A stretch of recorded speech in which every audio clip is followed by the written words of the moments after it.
बूढ़ी विधवा माँ का गजब कारनामा, जिसे देख बेटा बहू की आंखें फटी रह गई। माँ, मेरे ऑफिस के कुछ दोस्त रात को डिनर पर आएंगे, उनके लिए खाना तैयार रखना। रमेश ने अपनी माँ सुलेखा देवी से कहा। कितने लोगों का खाना बनाना है बेटा? सुलेखा जी ने खांसते हुए पूछा। पहले तो आप यह खांसी बंद करिए, पूरे घर में खांसते फिरती है। आपको इतना भी नहीं पता है कि मुंह पर हाथ रखकर खांसी करनी चाहिए? अच्छा लगता है क्या? रमेश गुस्से से चिल्लाया। तो उसकी परिधि को तो मौका मिल गया अपनी सास पर कटाक्ष करने का। यही बात तो मैं उन्हें समझा समझा कर थक गई हूँ। घर में बच्चे भी हैं और खुले मुंह से खांसी करती रहती हैं। इन्हें तो इतना भी नहीं पता कि खांसी करते समय कम से कम मुंह पर हाथ ही रख ले। बेटा, कितनी बार तो तुम्हें कहा है कि मुझे डॉक्टर के पास ले चलो, नहीं तो मुझे कुछ पैसे ही दे दो दवाई लाने के लिए।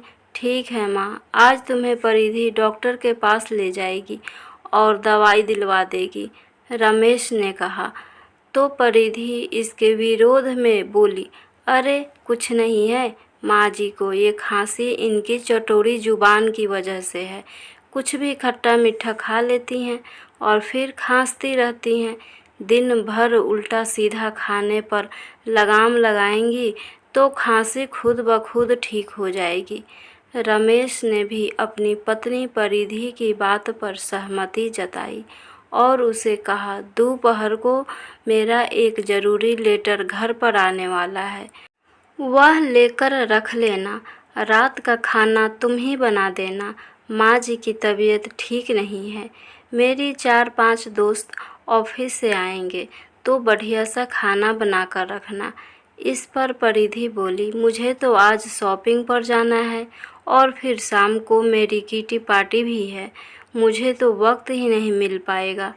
अरे, एक दिन के लिए अपनी किटी पार्टी कैंसिल कर दो और रात को अच्छा सा खाना बनाकर रखना, मैं चलता हूँ। ऐसा कहकर रमेश तो ऑफिस के लिए निकल गया, लेकिन परिधि की त्योरियां चढ़ गई। पति के ऑफिस के जाने के बाद में अपनी सास पर बरस पड़ी। कोई काम न करना पड़े इसलिए आप खांसी का बहाना बनाकर बैठ जाती हैं। मैं सब जानती हूँ आपको, और कुछ काम तो है नहीं तो यह काम ही कर लेती। वैसे भी दिन भर बिस्तर पर ही तो पड़ी रहती हैं, मुफ्त की रोटियां तोड़ते रहती हैं। अपने लिए ऐसी अपमानजनक बातें सुनकर सुलेखा जी की आंखों में आंसू आ गए। उनकी खांसी लगातार चल रही थी। ऐसी हालत में उन्होंने कुछ बोलना ज़रूरी नहीं समझा। वे अपने कमरे में चली गई। जलते भूनते हुए परिधि ने जैसे तैसे डिनर तो बना दिया, लेकिन जब मेहमान खाना खाकर गए तो जूठे बर्तनों का ढेर जस का तस पड़ा रहा। अगले सुबह सुलेखा जी मंदिर से पूजा करके घर वापस लौटी तो देखा बेटा बहू कहीं जाने के लिए तैयार खड़े थे। अपने सास को देखते ही परिधि बोली, थोड़े से बर्तन रखे हुए हैं, मांज कर रख देना और रात का खाना बनाकर रख लेना, हम लोग देर से आएंगे। रमेश ने भी अपनी पत्नी की हाँ में हाँ मिलाई। आज रविवार था और दोनों अपने बच्चे को लेकर सुबह का नाश्ता करके बाहर जा रहे थे। कहाँ जा रहे थे ये सुलेखा जी को भी नहीं पता था। ना तो वह पूछने की हिम्मत कर सकती थी और ना ही बेटे बहू कभी बताते थे। सुलेखा जी ने रसोई में जाकर देखा तो जूठे बर्तनों का बड़ा सा ढेर उन्हें चिढ़ा रहा था। कुछ दिन बीते, सुलेखा जी की तबीयत अब ज़्यादा खराब रहने लगी। माँ की बिगड़ती हालत को देखते हुए एक दिन रमेश उन्हें डॉक्टर के पास ले गया। चेकअप कराने के बाद पता चला लगातार खांसी की वजह से उन्हें टीबी हो गई है और इसका इलाज लंबा चलेगा। सुलेखा जी का इलाज शुरू हुआ। कुछ दिनों तक तो उन्हें लगातार दवाई दी गई, लेकिन फिर ज़्यादा खर्च के डर से रमेश दवा लाने में भी आनाकानी करने लगा। अब उनकी हालत बिगड़ने लगी थी। अभी 5 साल पहले ही सुलेखा जी बड़ी खुशी से परिधि को अपने घर बहू बनाकर लाई थी, पर परिधि ने तो आते ही घर का नक्शा बदल दिया। आते ही वह अपनी मनमानी करने लगी और रमेश को भी अपने चक्कर में ले लिया। रमेश पहले से ही अपनी माँ की कद्र नहीं करता था। रही सही कसर परिधि ने पूरा कर दिया। परिधि पूरे घर अपने अनुसार ही चलाती थी।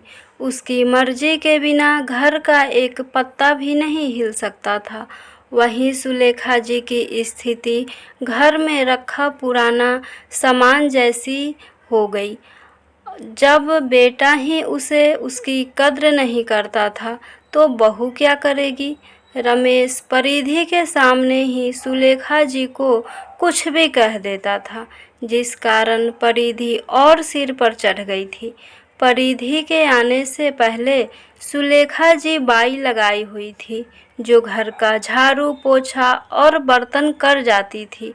पर परिधि ने आते ही घर खर्च अपने हाथों में ले लिया और काम वाली बाई को हटवा दिया, क्योंकि उसे लगता था कि काम वाली बाई को पैसे देना ही बेकार है, जब घर में सासू माँ बैठी रहती हैं। रात को दोनों देर से आए और खाना खाने बैठे तो रमेश ने चिल्लाकर बोला, यह क्या बना दिया है सब्जी में? मसाला बहुत कम है। माँ, आपको खाना बनाना ढंग से नहीं आता है क्या? इससे अच्छा तो हम बाहर से ही खाकर आ जाते। आखिर इतना कमा किस लिए रहा हूँ? यह फीका और बेस्वाद खाना खाने के लिए? रमेश की तेज आवाज़ से सुलेखा जी हिल गई। वह चुपचाप अपने कमरे में आ गई और सुबकने लगी। परिधि को क्या कहती? जब अपना ही सीका खोटा हो तो दूसरे से क्या शिकायत करे। सुलेखा जी की जिंदगी उतार चढ़ाव से भरी हुई थी। अपने मायके में 5 बहनों में सबसे बड़ी सुलेखा जी को हमेशा अपशगुन कहा जाता था, क्योंकि दादी कहती थी सुलेखा अपने पीछे 4 बहनें और ले आई। सारी बहनों के जन्म पर दादी फूट फूट कर रोई। आखिर वंश तो बेटे से ही चलता है। 5 बहनों को देखकर उनकी दादी का मन कुलबुलाता रहता था और वह चाहती थी कि सभी जल्दी से अपने घर चली जाए और उन्हें इन सब के बोझ से मुक्ति मिल जाए।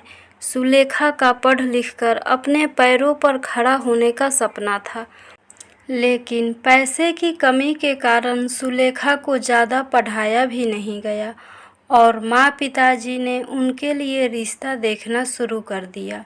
दहेज तो था नहीं, तो अपने से दोगुनी उम्र के विधुर आदमी के साथ ब्याह कर दिया। सुलेखा जब शादी के बाद पहली बार घर आई तो देखा कि घर और दुकान पर तो उनकी जेठ जेठानी का ही राज चलता था। सारा दिन घर के काम करने में निकल जाते थे। जेठानी भी सुलेखा को अपना रोब तले दबा कर रखती थी, फिर भी वह पूरी लगन के साथ काम में लगी रहती थी। सुलेखा के पति को उसकी हालत से कुछ खास लेना देना नहीं था। जो भी पैसा दुकान से लेकर आता था जुए में उड़ा देता था। लेकिन सुलेखा को अपने ससुर से बहुत सहारा था। कुछ समय बाद सुलेखा ने अपने बेटे रमेश को जन्म दिया, लेकिन तुरंत बाद ही सुलेखा के ससुर जी चल बसे। रमेश के पिता रोज रात को शराब पीकर आते थे। अत्यधिक शराब पीने के कारण वह बीमार रहने लगे। इस अवस्था में भी डॉक्टर के मना करने के बावजूद भी शराब नहीं छोड़ी और लीवर खराब हो जाने के कारण उनकी मृत्यु हो गई। सुलेखा देवी तो छोटी सी उम्र में विधवा हो गई और सुलेखा एक एक पैसे के लिए दूसरे की मोहताज हो गई। आर्थिक तंगी से परेशान होकर जब सुलेखा ने दुकान की कमाई का हिस्सा मांगा तो जेठ और जेठानी ने धक्के मारकर घर से बाहर निकाल दिया। पढ़ी लिखी तो नहीं थी, इसलिए उन्हें कोई नौकरी नहीं मिली, पर पापी पेट का सवाल था।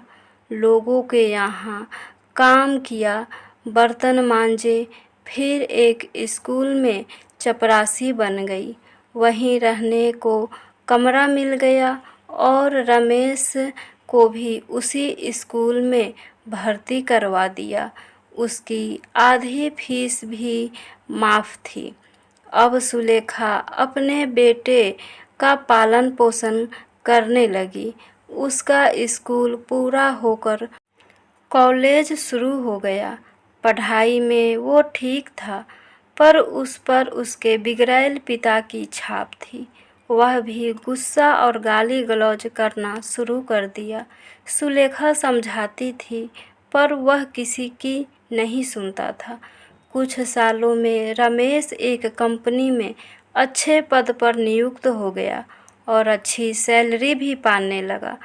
उसने अपनी पसंद की लड़की परिधि से शादी कर ली और 2 कमरों का घर भी ले लिया। सुलेखा जी को वह अपने साथ तो रखता था, पर कभी उनसे प्यार से बातें नहीं करता था, कभी उनका हाल नहीं पूछता था। सुलेखा जी अब घर पर रहने लगी और घर संभालती थी। बेटा ढंग से बात नहीं करता था, पर उन्हें 2 समय का खाना तो मिल ही जाता था। परिधि के आने के बाद तो उनकी हालत और भी ज़्यादा खराब हो गई। अब वह जाती भी तो कहाँ जाती, आखिर उन्हें रहना तो उसी घर में था। उनके मायके में भी अब कोई नहीं रहा। सभी छोटी बहनों की शादी हो गई थी। वह अपने घर परिवार में सुखी थी और माता पिता इस संसार को छोड़कर जा चुके थे। अब सुलेखा की तबीयत और भी ज़्यादा खराब रहने लगी थी। जितना हो पाता घर का काम कर लेती थी, और यदि तबीयत ज़्यादा खराब लगती थी तो बिस्तर पर ही पड़ी रहती थी। अपनी सास का यूं पड़े रहना बहू परिधि को बहुत खलता था।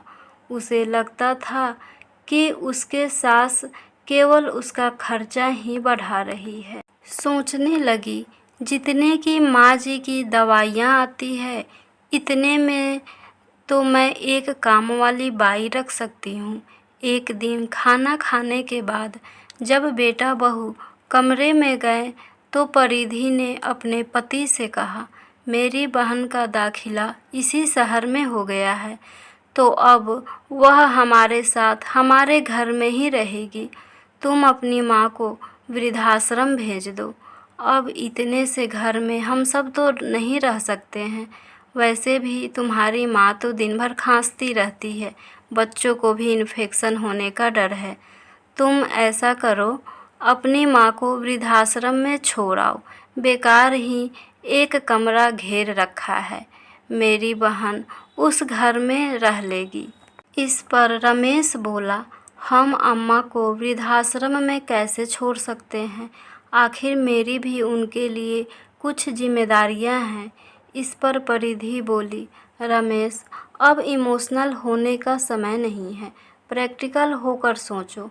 माँ जी आए दिन बीमार रहती हैं, घर का काम भी नहीं करती हैं, उनकी दवाइयों का खर्च कुछ कम नहीं है। माँ जी का बोझ हमारे सिर से हटेगा तो मैं काम वाली बाई रख लूँगी।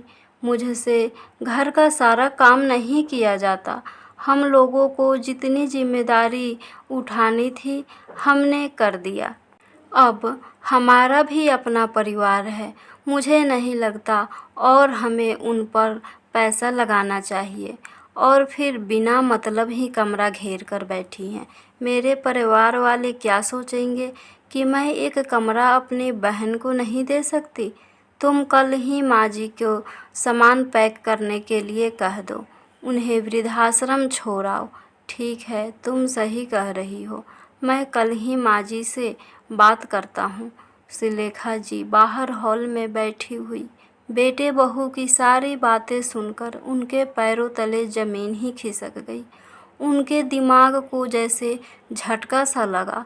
सोचने लगी, मैं वृद्धाश्रम चली जाऊं? पर क्यों चली जाऊं? मेरे बेटे का घर, यह मेरा घर नहीं है। बहू ऐसे कैसे कह सकती है कि मैं कमरा घेर कर बैठी हूँ? इतनी तकलीफ़ सहन करके जिस बेटे को इस दुनिया में लेकर आई, हालातों से लड़ते हुए पाल पोस कर उसे पढ़ाया लिखाया, स्वयं कांटों भरी राह पर चलते हुए भी अपने बेटे पर आँच न आने दी। बिना बाप के बेटे को इतनी मुश्किल से उसके पैर पर खड़ा किया।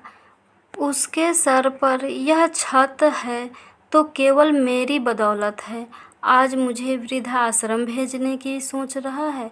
सोचते हुए उनकी आंखों से झरझर आंसू बहने लगे। सोचने लगी कि मेरी त्याग और तपस्या का यही फल मिल रहा है मुझे। बेचारी सुलेखा जी आखिर कोसती भी तो किसे? अगर अपना ही खून अच्छा होता तो बहू की क्या हिम्मत थी ऐसी बात करने की। रात को सब लोग सो चुके थे, लेकिन सुलेखा जी की आंखों से नींद गायब थी। सारी रात अपने कमरे में पड़ी कुर्सी पर बैठी रही और आंखों से आंसू बहाती रही। सोचने लगी कि अगर कमरा खाली करवाना ही था तो इसके लिए मुझे वृद्धाश्रम भेजने की क्या ज़रूरत आ पड़ी। मैं तो हॉल में भी सो जाती, नहीं तो मैं स्टोर रूम में भी रह लेती। सोचते सोचते उनकी आंखों से आंसू गिरने लगे और फिर से खांसी छिड़ गई। सोचा कि बेटे को गर्म पानी देने को बोलूं। फिर अचानक ख्याल आया, कौन सा बेटा? अब वह बेटा अपना नहीं रहा। अगले दिन जब रमेश और परिधि सुबह उठे तो देखा कि माँ जी तो अभी उठी ही नहीं। सोचने लगे कि माँ उठे तो वृद्धाश्रम भेजने की बात करे। 1 घंटा बीतने के बाद जब माँ जी अपने कमरे से बाहर नहीं निकली तो रमेश और परिधि ने माँ के कमरे का दरवाज़ा खोला और अंदर गए। लेकिन यह क्या, माँ तो वहाँ थी ही नहीं। अलमारी खोलकर देखा तो माँ के कपड़े भी गायब थे। वे सोचने लगे कि आखिर माँ हमें बिना बताए जा कहाँ सकती है। इतने में रमेश की नज़र माँ जी के बिस्तर पर रखी एक चिट्ठी की तरफ गई। चिट्ठी देखते ही रमेश चिट्ठी की तरफ लपका और जल्दी से खोलकर पढ़ने लगा। चिट्ठी में लिखा था, मेरे प्यारे बेटे रमेश, हमेशा सुखी रहो। मेरे बेटा बहू मेरे बारे में क्या सोचते हैं यह जानने के बावजूद भी न जाने क्यों मेरे मन से तुम्हारे लिए दुआएं ही निकल रही है। मेरे अपने बेटे होते हुए भी तुम मुझसे इतने पराए कैसे हो गए? यह बात समझ पाना तो शायद इस जन्म में मेरे लिए मुमकिन ही नहीं है। न जाने क्यों एक माँ वृद्धावस्था में पहुंचकर अपने ही बेटे और बहू पर बोझ बन जाती है। तुम मेरे भविष्य के बारे में क्या सोच रहे हो वह सब तो मैंने रात को ही सुन लिया था, लेकिन मुझे मेरी आगे की ज़िंदगी कैसे बितानी है इस बात का फैसला तुम लोगों को हरगिज नहीं करने दूंगी। मैं तेरी माँ हूँ, कोई निर्जीव सामान नहीं जो उठाया और घर से बाहर फेंक दिया। मैं केवल बूढ़ी हुई हूँ, लेकिन लाचार बिल्कुल भी नहीं। मैं तुम लोगों का घर छोड़कर हमेशा हमेशा के लिए जा रही हूँ और आशा है कि मेरे जाने के साथ ही तुम्हारे सिर पर पड़ा बोझ खत्म हो जाए। भगवान तुम्हारा भला करे। तुम्हारी अभागी माँ। पत्र पढ़कर 2 पल के लिए रमेश की आंखों में आंसू आ गए। उसे पछतावा भी हुआ, परंतु केवल कुछ समय के लिए ही। थोड़ी देर बाद ही परिधि की बहन प्राची घर पहुंच गई और फिर घर का माहौल ऐसा हो गया कि जैसे कुछ हुआ ही न हो। रात तक रमेश और परिधि माँ जी को भूल चुके थे। खाना बाहर से मंगवाया गया था। खाने का आनंद लेते हुए हंसी ठिठोली करने में मशगूल हो गए। सुलेखा जी अपने कपड़े और थोड़ा सा सामान लेकर ही घर से चली गई। एक दिन पहले ही सुलेखा जी को उनकी विधवा पेंशन मिली थी, तो सबसे पहले उन पैसों से उन्होंने अपने लिए दवाइयाँ खरीदी। उन्होंने मन ही मन सोच लिया था कि उन्हें इन पैसों का क्या करना है। तुरंत अपने से छोटी बहन को फ़ोन लगाया और उसने अपने पीहर वाले घर में मिलने के लिए बुलाया। काफ़ी सालों से वह घर बंद पड़ा था, वहाँ रहता भी तो कौन। माँ पिताजी तो काफ़ी साल पहले ही चल बसे थे और बहनों का कोई भाई नहीं था जो उस घर की रौनक को बरकरार रखता। सुलेखा जी की बातों में परेशानी की झलक भांप कर उसकी छोटी बहन ने अन्य बहनों को भी बुलावा भेज दिया। सुलेखा देवी भी सीधे अपने गांव चली गई। गांव में अपने पुराने घर को देखकर उनकी तबीयत हरी हो गई। घर बंद था तो सुलेखा जी ने पड़ोस से चाबी ली और अपना घर खोल दिया। आज उन्होंने भी खुलकर सांस ली। अगले ही दिन उनकी 5 बहनें उनसे मिलने के लिए वहां आ गई। सब लोग इकट्ठे हुए तो सुलेखा जी ने सबके सामने अपने हालात बयां किए। बहनों ने कहा कि आप हमारे घर आ जाएं, पर सब अपने ससुराल में थी तो किसी के यहाँ जाकर भी लंबे समय तक रहना संभव नहीं था। सभी ने एक मत से पिताजी का खेत सुलेखा दीदी को उपहार में दे दिया ताकि वह अपना जीवन यापन कर सके और थोड़ी नगद राशि भी सुलेखा जी अपने वर्तमान की आवश्यकताओं को पूरा करने के लिए उन पैसों को रख लिया। लेकिन साथ ही यह वादा भी किया कि भविष्य में उनके पैसे वापस लौटा देंगी। चारों बहनों के लिए भी यह घाटे का सौदा नहीं था, क्योंकि उन्हें अपना मायका वापस मिल चुका था, जहां चारों बहनें समय समय पर कुछ दिन बिताने के लिए आ जाया करती थी। समय के साथ साथ सुलेखा जी बिल्कुल स्वस्थ हो चुकी थी। सुलेखा जी को घर और खेत मिल गई और अपने पिताजी से उन्हें खेती का अच्छा ज्ञान भी मिला था, तो उन्होंने खेतों में मजदूर लगा दिए। मजदूरों ने उनके बताए गए तरीके से खेती की और फसलें लहराने लगी। उनकी अच्छी कमाई होने लगी। धीरे धीरे उन्होंने अपने बहनों द्वारा दी गई नगद राशि भी लौटा दी। सभी बहनों में बड़ी होने के कारण एक माँ की तरह सभी को तीज त्योहार पर अच्छे अच्छे उपहार भी देने लगी। अपने खाने पीने का इंतजाम करके बाकी रुपए समाज सेवा में लगाने लगी। एक विधवा होने का दुख उनसे बेहतर और कौन समझ सकता था। इसलिए सुलेखा जी अपने जैसी अन्य विधवा औरतों और बुजुर्गों की मदद करने लगी। उनकी समाज सेवा के चर्चे गांव भर में होने लगी। कई समाज सेवी संस्थाएं भी आगे आकर उनको मदद करने लगी। अब सुलेखा जी खुश रहने लगी थी। उन्हें अपने जीवन का एक उद्देश्य मिल गया था।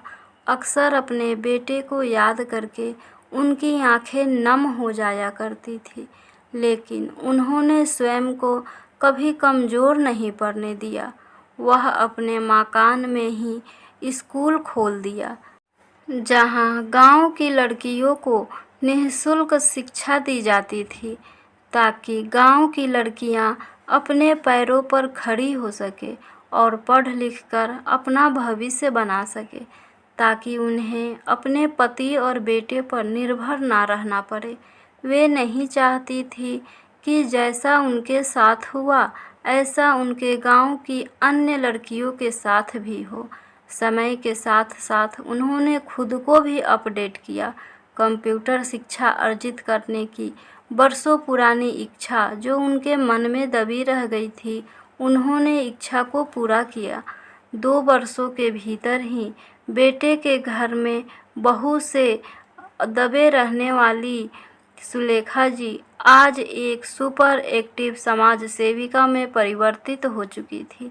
सुलेखा जी की लोकप्रियता गांव से होकर अब शहरों में बढ़ने लगी। उन्होंने अपने छोटे छोटे कोशिशों से बड़े बड़े काम कर दिए। उन्हें कई संस्थानों ने भी सम्मानित किया और सहयोग दिया। एक दिन जब रमेश ने सुबह अखबार खोला तो अपनी माँ की फोटो और लोकप्रियता देखकर उसका सिर चकरा गया। उन्हें बहुत बड़ा सम्मान और नकद राशि मिलने वाली थी। उसे अपने माँ के बारे में पता चला तो उसने अपने पत्नी को बताया। इस पर परिधि रमेश को कहने लगी, हम उनके इकलौते बेटा बहू हैं, वह अपनी जायदाद हमें नहीं देंगी तो किसे देंगी? आखिर इस जायदाद पर हक तो हमारा ही बनता है। जायदाद के लालच में दोनों गांव के लिए तुरंत रवाना हो गए। पहुँचे तो नौकर ने बताया कि सुलेखा देवी किसी समारोह का उद्घाटन करने के लिए बाहर गई हैं, थोड़ी देर में आती ही होंगी। रमेश और परिधि घर के बाहर निकलकर खेतों में निहारने लगे। हरी भरी फसलें खेतों में लहलहा रही थी। ये कैसे हासिल कर लिया?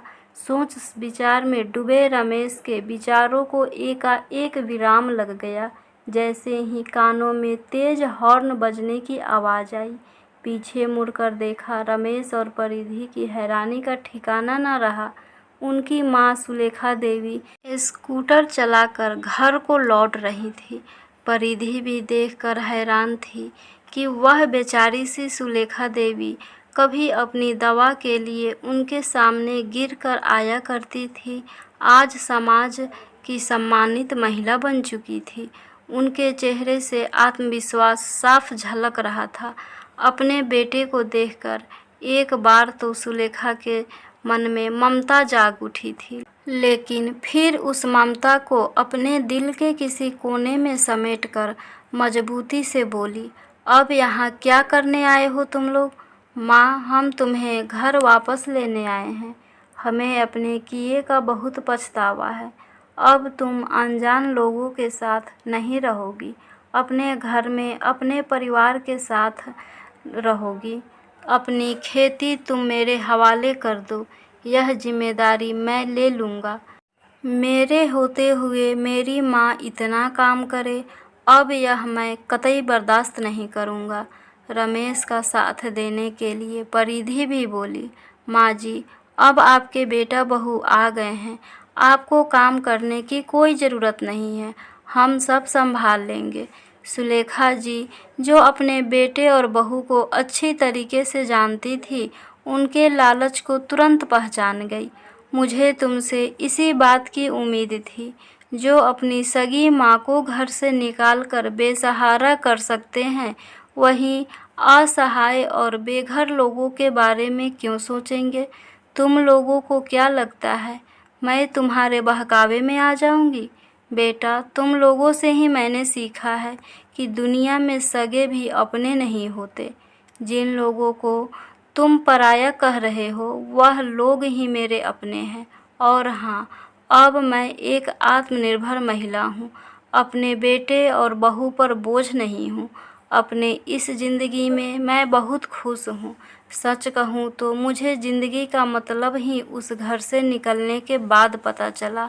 अब तो मुझे यह सम्मान भरी ज़िंदगी रास आ गई है। अब मैं तुम लोगों के साथ हरगिज रहना नहीं चाहती। अब यह सब लोग ही मेरा परिवार है। मेरे जीते जी तो क्या, मरने के बाद भी इस संपत्ति में तुम्हारा कोई अधिकार नहीं होगा। अरे राजू, मेहमान आए हैं, इनके लिए चाय पानी लेकर आओ। इनकी खातिरदारी में कोई कमी नहीं रहनी चाहिए। मैं ब्यूटी पार्लर के उद्घाटन में जा रही हूँ, 2 घंटे बाद आऊँगी। और चली गई। वे दोनों हैरानी से स्कूटर पर जाती हुई अपनी माँ को देखते ही रह गए।